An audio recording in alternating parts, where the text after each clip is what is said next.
When we're jibing on the foil, the type of entry we go for may well depend on how much wind we're sailing in.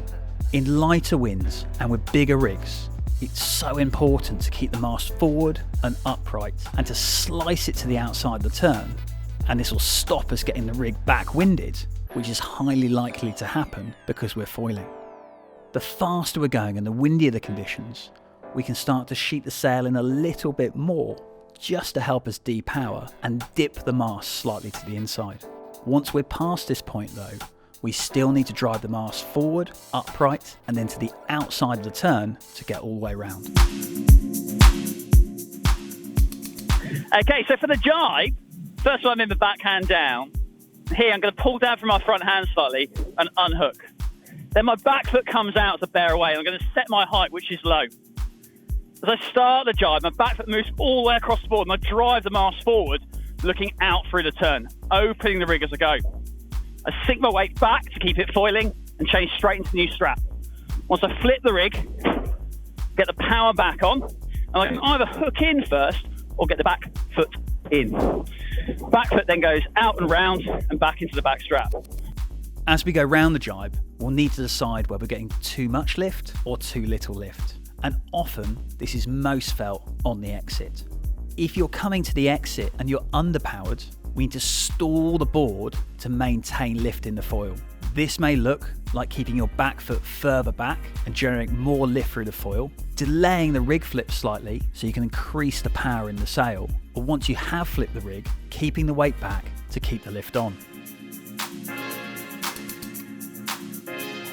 I'm going to unhook and sink my hips low. From here, I get my back foot out, set my height and bear away.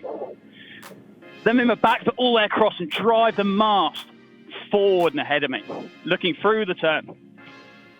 Can change my feet and flip the rig. Once I'm comfy, I can then hook myself back in and then move my back foot out and round and into the back foot strap.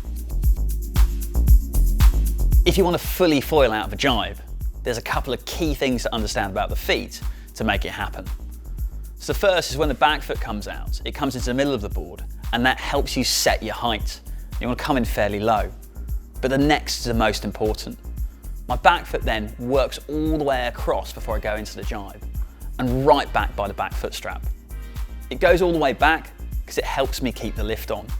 And also by having the feet a little bit wider, in the middle of the jibe, it's easy to shift your weight forward if you want less lift, or shift your weight back if you want more lift. But the reason it's so important for it to go all the way across is for what happens next. As you change your feet, your new front foot needs to go straight into the foot strap. If I've got my foot all the way across the board, this should mean that as I change the feet, I just have to send it forward and it'll find the foot strap for me. And that should mean that I keep foiling out the jibe.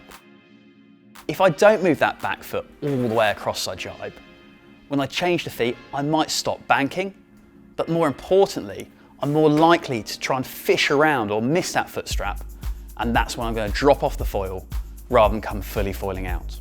So the footwork in the jibe then, that first movement is into the middle of the board to set your height. The next is back right by the foot strap, but all the way across onto the rail of the board. Then when you change your feet, make sure that you go straight into that new front foot strap to stay on the foil and keep flying out the jibe. At the end of the jibe, if you're overpowered or overlifted, then the weight needs to go forward to keep the nose down and reduce the lift from the foil. This may look like your hand going underhand or staying really far forward on the boom to help pull down on the exit. The back foot as well may stay a little bit further forward, your head and your body again staying forward to help drive the nose down until you're back under control and you can sheet the power back in. The more overpowered you are on the exit, or the more power you have, the earlier the rig flip takes place. And this way, this takes the pressure out the rig and allows you to be going quicker, faster.